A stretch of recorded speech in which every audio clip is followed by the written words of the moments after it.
হে মহাপ্রাণ, উঠো জাগো, জগৎ দুঃখে পুড়ে খাক হয়ে যাচ্ছে, তোমার কি নিদ্রা সাজে? সবার মনের অন্তরের কোণে একদম সন্ন্যাক করে রাখ। দেশ, শুধু দেশের মধ্যে, দেশের গণ্ডির ভিতরে তিনি আবদ্ধ নেন, গোটা বিশ্ব জুড়ে যে যুবকদের এক চেতনার উৎস স্বামী বিবেকানন্দ।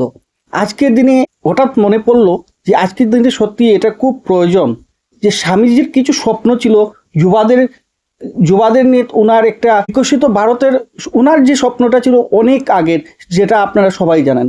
তো ওনার যে আহ্বান ছিল, যুবাদের প্রতি যে বার্তা ছিল, সেই বার্তাটা আমি চেষ্টা করছি অল্প তুলে ধরার জন্য। আশা করি আপনারা মন দিয়ে সেটা জানেন সবাই, তাও আজকের দিনে এই বিশেষ দিনে একটু শুনবেন। হে মহাপ্রাণ, উঠো জাগো, জগৎ দুঃখে পুড়ে খাক হয়ে যাচ্ছে, তোমার কি নিদ্রা সাজে? এসো এসো, আমরা ডাকতে থাকি, যতক্ষণ না নিদ্রিত দেবতা জাগ্রত হন। যতক্ষণ না অন্তরের দেবতা বাহিরের আহ্বানে সাড়া দেন, জীবনে এর চেয়ে আর বড় কি আছে?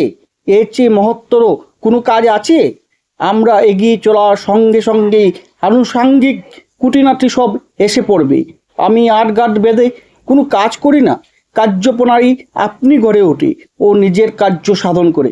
আমি শুধু বলি, উঠো জাগো। আমি চাই এমন লোক যাদের পেশিসমূহ লোহের ন্যায় দৃঢ় ও স্নায়ু ইস্পাত নির্মিত, আর তার মধ্যে থাকবে এমন একটি মন যা বজ্রের উপাদানে গঠিত, বীর্য মনুষ্যত্ব, ক্ষাত্রবীর্য, ব্রহ্মত্তেজ। আজকের দিনে এতটুকুই, সঙ্গে থাকবেন। আমরা ক্রমশ আগামীতে আবার তুলে ধরার চেষ্টা করব, এবং আপনাদের যতটুকু স্বামীজি নিয়ে জানা আছে সেটা আমাদের কমেন্টে জানাবেন, এবং স্বামীজির বাণীটি সবার কাছে পৌঁছে দিতে এই স্বামীজি যে হে মহাপ্রাণ উঠো জাগো, কেমন যেন গাটা শিহরণ দিয়ে উঠি, সেটা সবার কাছে পৌঁছে দেবেন। ধন্যবাদ।